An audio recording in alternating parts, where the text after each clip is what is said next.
So we will continue from here. So the last class we generally discussed what is Pozzolanic reaction, and here the reaction is put together in the form to understand how we get this cementitious product out of the reaction. So we know we have in huge some good amount of calcium hydroxide in concrete matrix, which is weak part of concrete matrix, and addition of this mineral admixture basically use that calcium hydroxide to get additional cementitious product, which would be a benefit for the concrete structure, a concrete matrix, by enhancing the pore refinement and by providing more cementitious product. So it depends on the reactive material. If it is a reactive silicon dioxide, then we get CSH, calcium silicate hydrate. If the reactive material is the aluminum oxide base, then we get calcium aluminum hydrate gel. Suppose if we have the mineral admixtures that contains both these reactive materials, that is silicon dioxide and aluminum oxide, then we get something called CASH, that is CaSH gel, calcium aluminum silicate hydrate gel we get. Okay, that depends on the materials that we use. So during this process, during this reaction, so the following process are taking place. Basically, lime is consumed. That indicates that we are using this calcium hydroxide for the reaction process. So there, calcium hydroxide is consumed to get the cementitious product like CSH gel or CaA gel. So in that process, lime is consumed, and pore is refining. Why? Because this additional formation of CSH gel fills the excess or existing pores in the concrete matrix, as well as this mineral admixtures has a filler effect, which will, since it is sometimes the mineral admixtures will be finer than the cement matrix, cement particles. So in that case, that will fill the pores in the concrete matrix. So in that process, pores get refined. So the porosity of the concrete will get reduced, and then interface refining. So again here, the above two process helps us to obtain those interface refining. Why? Because at the interface, we have lot of calcium hydroxide present in it, and then we have some pores also at the interface where we have the cement and aggregate interface. So in that case, when we have this pore refining and lime consuming, simultaneously this interface also get refined, and then we get more stronger ITZ zone. And the process is slower comparing to normal ordinary Portland cement. Why? Because this mineral admixtures in general, they don't react initially. They need some cementitious product, so that in the presence of cementitious product, like in the presence of water, that reacts with the calcium hydroxide, so that we get some cementitious product. So this is not happening at the initial stage itself. So the reaction is kind of slower when comparing to normal ordinary Portland cement. And then here, this reaction, since this is slower, this can be accelerated by the presence of alkalis and gypsum. So for example, when we have just cement and water, and when we have mineral admixtures, the reaction will be very slow. The strength gain will be very slow.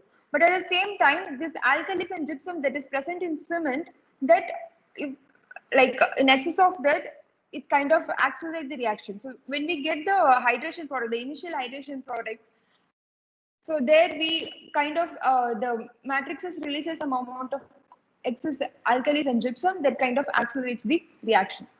So now, having known this Pozzolanic reaction and the process, now it is important to know something called Pozzolanic activity index. So that is that's a parameter that helps us to evaluate the effectiveness of Pozzolanic activity when we add that mineral admixtures in the Portland cement. So how do we obtain that? So just by comparing the strength of cube or concrete cubes obtained using normal Portland cement, just a Portland cement without any mixture of mineral admixtures, and then we have a concrete matrix which has both this cementitious material, the Portland cement, and Portland mixtures. So when we compare that strength, so basically the ratio of strength obtained using Portland cement and Portland mixtures to the strength of concrete using only Portland cement mixtures gives us this Pozzolanic activity index. Right? So now, based on the nature of material, we further classify this supplementary cementitious material into three categories. One is cementitious material, that in general any material possess some cementitious properties in nature. If it reacts directly with water, that can provide cementitious product, that is called cementitious material. And then we have something called, like we know, pozzolanic material. They do not in general have a cementitious property, but that has a tendency to react with a cementitious product called calcium hydroxide in the presence of water, and then that has a tendency to provide cementitious product like CSH. So that is called pozzolanic reaction, right? So depending on the range of reaction, we have two classification. One is highly pozzolanic and normally pozzolanic material. Highly pozzolanic means the reactivity will be very faster, higher comparing to the other one, which is normal pozzolanic. So here in this chart, you can see the range of mineral admixtures and the typical composition of the compounds like calcium oxide and silicon oxide and aluminum oxide. Depending on that, we classify. So when we have this silicon oxide higher in nature, the reactivity will be higher. Okay. And then we have something called natural pozzolans. So that is something that we get naturally without any processing. So we will look in detail about these further classified SEMs in the coming slides. Okay, so in highly pozzolanic, we have silica fume and then rice husk ash under controlled burning. So burning here is important because without burning, the reactivity will not be activated. So burning kind of helps us to activate the reaction. And then we have a class of fly ash classified as normal pozzolanic, and then cementitious pozzolanic, that is GGBS and class C fly ash. So we have some pozzolans which are very weak in nature, so that we generally call as weak pozzolans. And these ground slags, bottom ash, and some field burnt rice husk ash are generally classified as weak pozzolans. So we can look in detail about these things.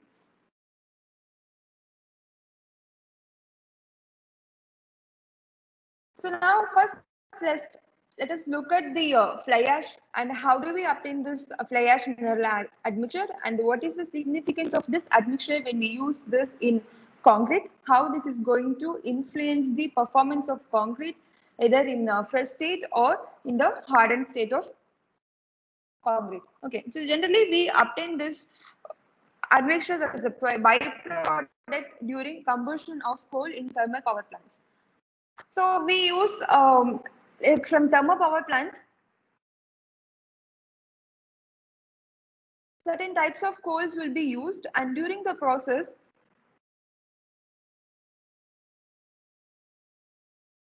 that converts the ashes, right?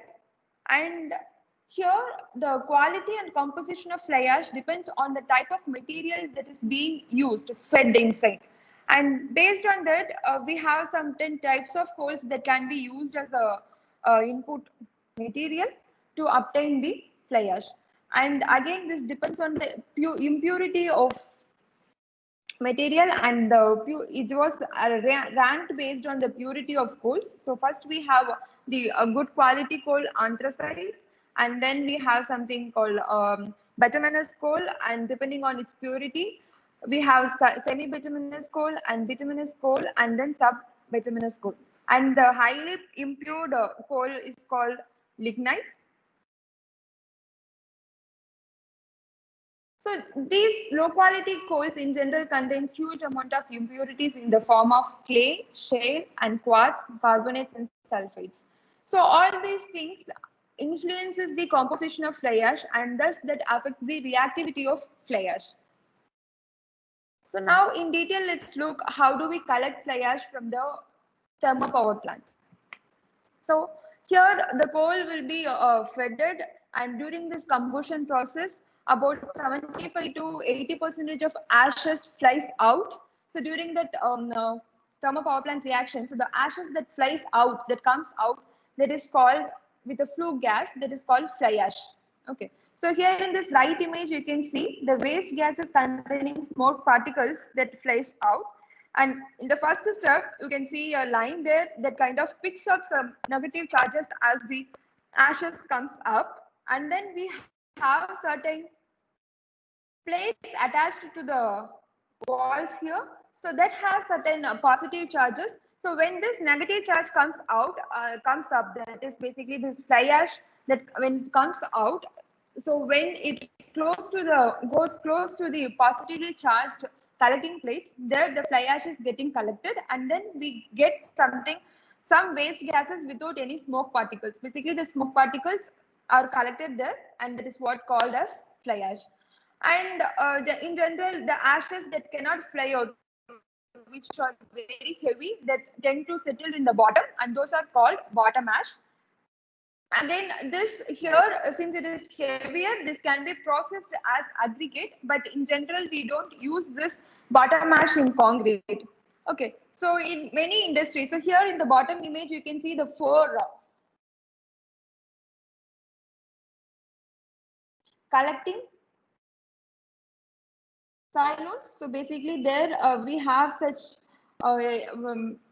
process where we remove the fly ash from the gases, and then the empty gases go out. Okay, so the heavier particles tend to settle down, and that will be used as bottom ash. And then sometimes these in early times, these were dumped in some yards or ponds as a waste material. And then now we have certain regulations to utilize those products so that the waste will be utilized, and it helps us to achieve some sustainable concrete. So typically this collection is done using precipitators, and you can see four such electrostatic precipitator placed with the shown there, which basically fly ash. So fly ash has different application in general, not only to be used in concrete. So one application we know that it can be used as a mineral admixtures. So when we use this as a mineral admixtures, this can also be used as filler. That means certain coarse particles or certain, again, that depends on the fineness of materials. So as we go higher, the fineness of fly ash will be different.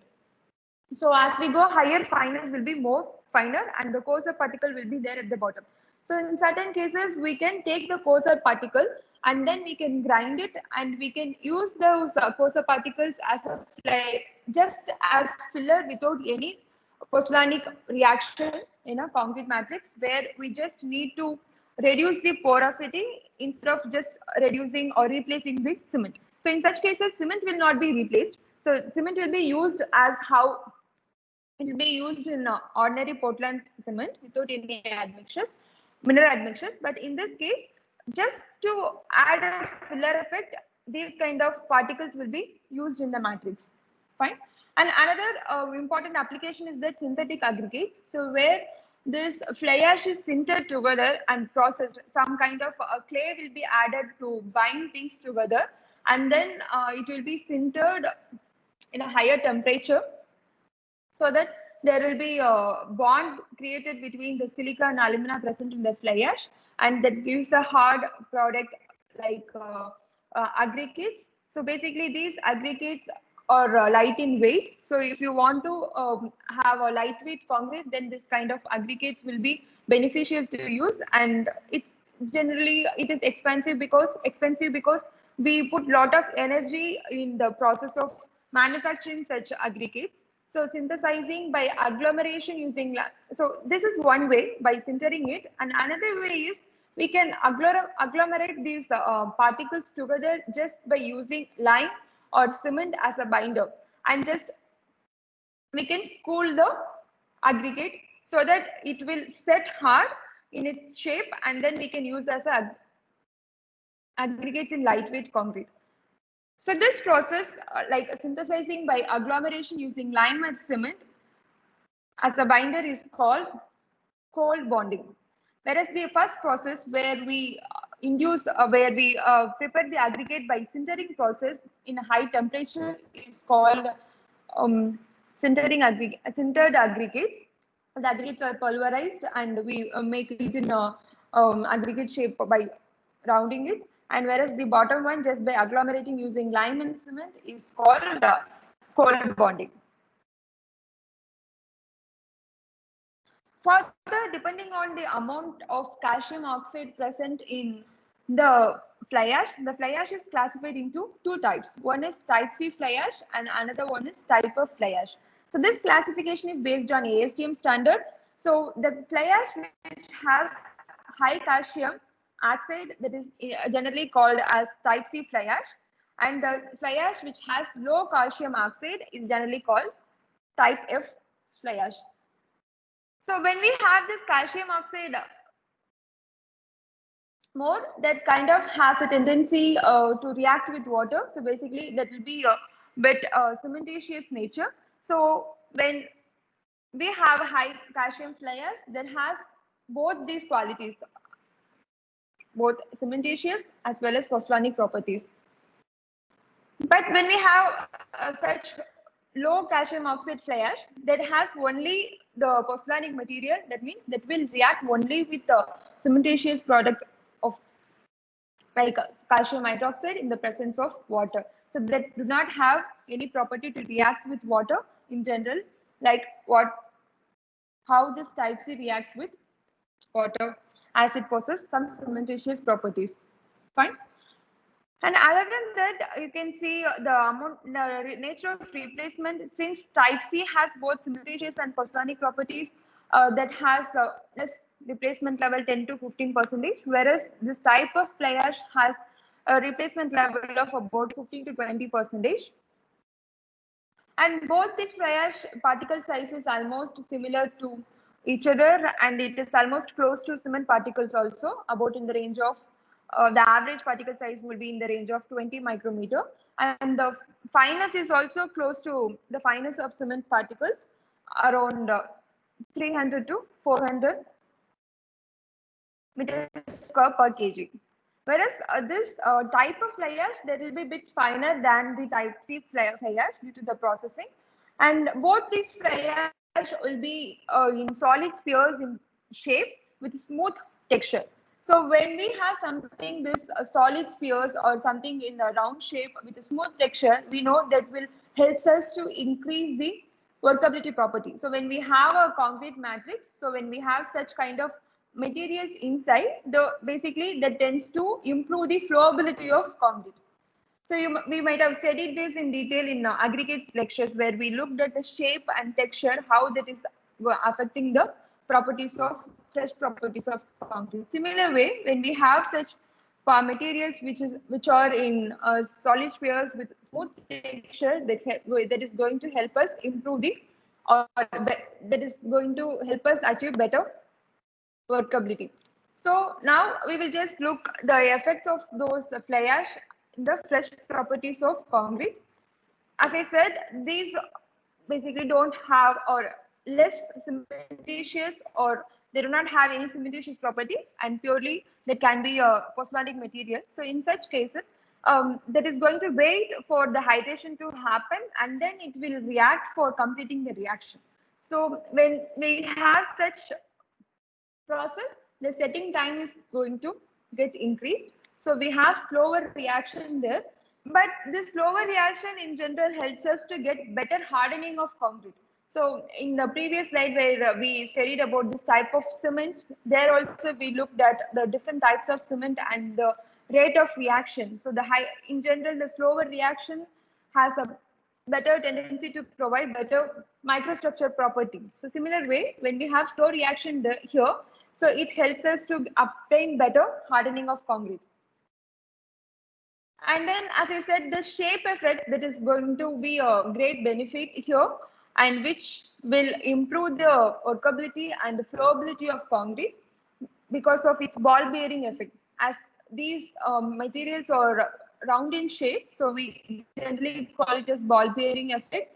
So there will not be any hindrance to the movement. So the flow will be very smooth. So that will result in increased workability. So where we need to have higher workability, especially where we need to use a pumpable concrete or a flowable concrete, addition of this fly ash will be beneficial. So this kind of limits the usage of superplasticizers, where we add such superplasticizer to enhance the workability. So when we have such fly ash matrices, so that kind of reduces the usage of SP, or else maybe that will reduce the amount of usage of SP there in the concrete to meet the particular workability. And then when we have a good workability, basically that helps us to avoid bleeding or segregation in the concrete matrix, especially when we have well proportioned fly ash concrete. So this basically indicates, so when we add mineral admixtures, the finer particles or the paste volume is getting increased. So in such cases that absorbs more moisture, so bleeding will not be the case, will not occur in such situation. And also segregation is one thing that to be noted. The specific gravity of cement or the mineral admixtures is lower than the specific gravity of cement. So in general, specific gravity of fly ash is about 2.5 in the range, and in general, the specific gravity of cement will be around 3.1 or 3.2. So when we have such materials, the paste volume will be more. So that kind of, and that will lead to improved workability. So when we have such improved workability, that will help us to arrest such kind of problems that we usually face in concrete, that is bleeding and segregation. And another disadvantage is that when we have such fine particles more in the concrete matrix, that eventually increase the paste volume in the matrix. So when we have like mass paste volume, so that this basically disadvantage when we look at shrinkage problem. So especially in the fresh stage, we may face some plastic shrinkage issue when we have such huge paste volume in the concrete. So this is a type of shrinkage that we may face during the fresh stage of concrete. Now let's look at the property effects of this fly ash and hardened properties. So it is again, you can link these effects to the fresh properties of concrete, like the effect of fresh properties of concrete. So the first one that we looked is the reaction. So the setting time is increased here. So when we have setting time increased, usually the strength gain will be slower than the normal concrete. But eventually, we will meet the ultimate strength after a certain duration. So the ultimate strengths are usually improved when we use fly ash, especially after 28 days. So to ensure a proper strength gain, it requires a proper curing condition. Especially curing condition is required to achieve the hydration process by avoiding water to move or evaporate from the concrete matrix. So when we cure, we ensure that sufficient amount of water is available for the hydration process. And when the hydration is proper, the hydrated product will fill in the pores that is there in the concrete, and that basically densifies the concrete structure. So the better microstructure will be obtained for a better durable performance. And as I said, when we have a huge paste volume, that will lead to this kind of creep and shrinkage effects in concrete.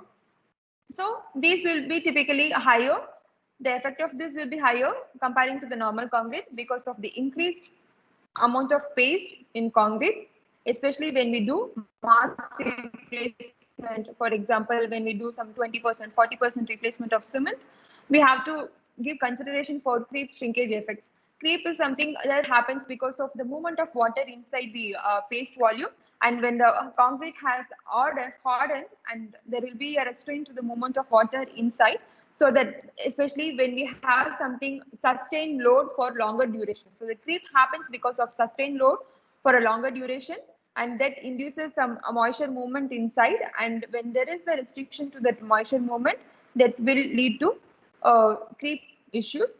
And shrinkage is something where we have moisture movement. So both these are related to moisture movement. One is happening within the structure, and another one is happening from the concrete to the atmosphere. So where we have moisture loss, especially in the case of shrinkage. So that happens because of evaporation of water, or when the humidity outside or when the temperature outside is higher, that basically drives out some water from the concrete matrix. So there some moisture movement will be there.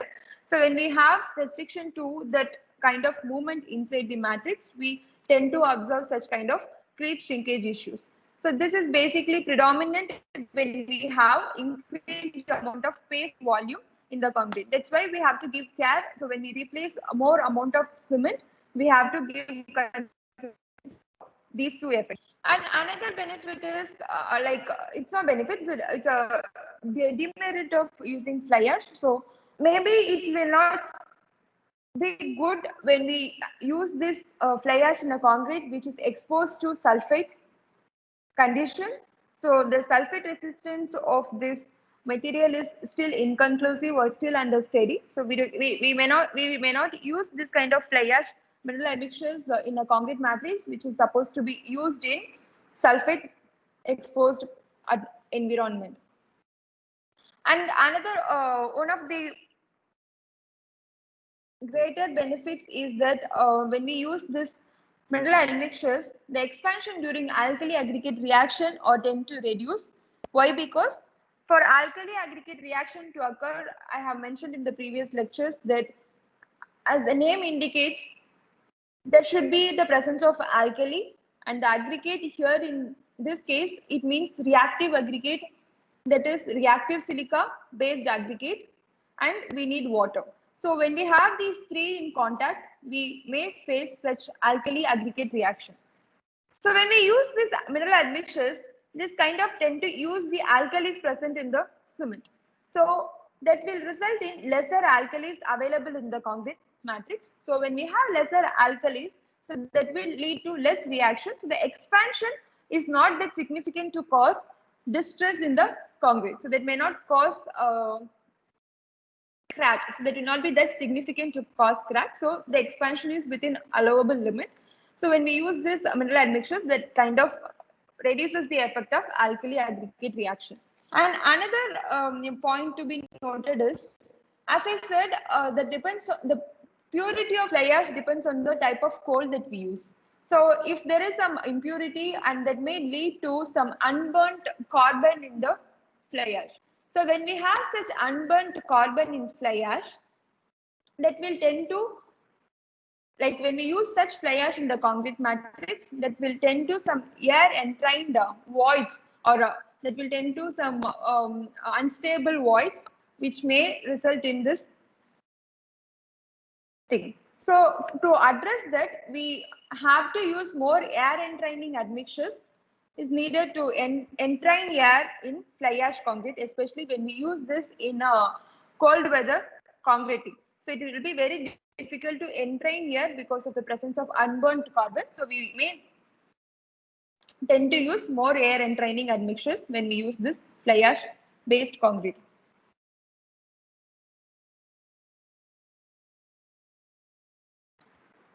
Okay.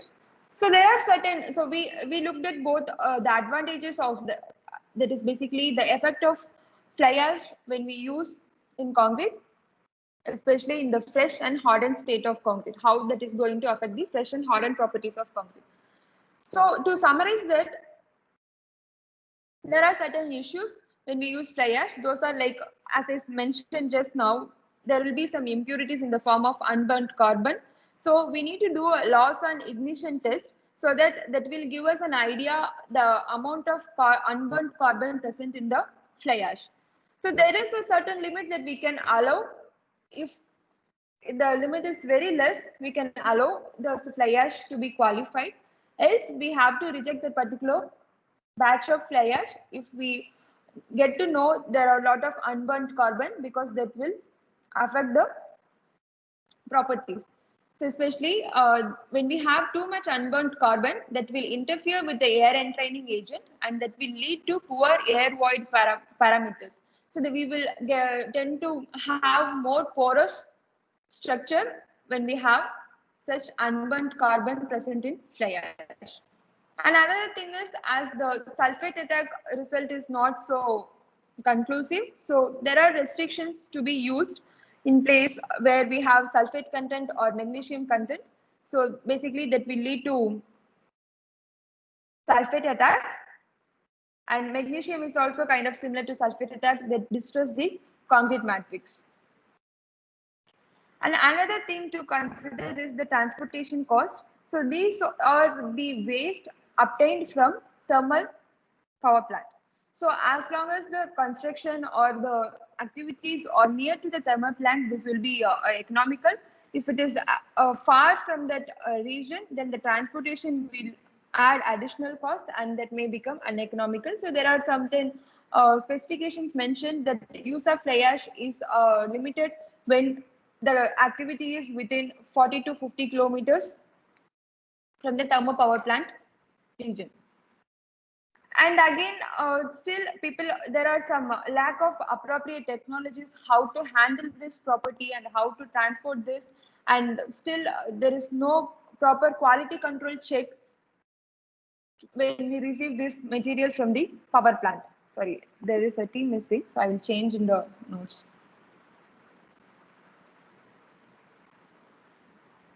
So having said that, it has its own specialized applications where in certain applications using fly ash will give us a lot of benefit in terms of strength and durability as well as the economical point of view. So one such application is we can use this material in high strength concrete as an additional cementitious material. So this is common for all the mineral admixtures. And the another main benefit of using fly ash is in roller compacted concrete, because the fly ash in general provides good bonding. So roller compacted concrete in general we provide in layer and then we compact. So in such cases, this will give better stability by providing good bonding between the layers. And we have controlled low strength concrete materials. That means in certain applications, we should have certain limit of certain control on the strength. We cannot use high strength material there. So we tend to use very low strength material ranging from 1 to 8 MPa possible. So producing such material may not be possible, low strength may not be possible using cementitious or just ordinary Portland cement. So in such cases, we know that fly ash has very slow reactivity, and then it needs some amount of cementitious product to react so that it will provide CSH. So here to design this low strength materials, we tend to use very less Portland cement in the mixture, say about 10% of Portland cement, and then 90% of fly ash. So this 10% of Portland cement, it kinds of gives some strength. So it gives very less cementitious product, less CaOH, and that remaining available 90% of fly ash tend to react with that. So you can imagine the 10% to 90% ratio. So that will eventually result as a low strength material, which can be used especially as the flowable mortars, where we need to have a backfill, especially when we have some concrete pipes, we have to dig the foundation or we have to dig the ground, and some cases we have to stabilize the soil. So in such cases, compacting that will be too difficult, but we can, instead of stabilizing it, we can pour this controlled low strength concrete so that the stabilization will be achieved, and then concrete pipe can be placed. And even if we have to replace or change the pipe structures, that will be easy when we have this controlled low strength materials to replace, because it will be easy to break the portions and change the parts. And there are structures where we need to, like underwater constructions, where we need to have a flowable concrete, but the strength no need to be that high. So in cases we can use this controlled low strength materials. Another thing is, we discussed in the previous slides that it can be used as a synthetic aggregate, especially when we have this lightweight concrete application. So these aggregates will help to obtain a very lightweight concrete. And there are some brick manufacturing applications. So even now there is a rule: if the power plant is near to that location, then the bricks can be fully based on fly ash. So we have partly replaced fly ash based bricks and fully fly ashed bricks. So in such cases, like now in major constructions, you might have seen instead of that red clay burnt bricks, most predominantly this gray color fly ash based bricks are commonly used. So that will help us to consume this waste material in a huge quantity, and at the same time, those bricks will be lightweight comparing to the conventional bricks. So many places in major constructions, fly ash bricks has a huge application, and that has taken over the conventional bridges for constructing it because of its additional advantages of having both sustainable and economical benefits. So from the next class, we continue this silica fume based mineral admixtures, how we obtain silica fume and what are the advantages and disadvantages of using silica fume, and how should we take care when we use the silica fume in concrete. So we have our class tomorrow at 9:30. So we will continue from there. Fine. See you tomorrow. Thank you.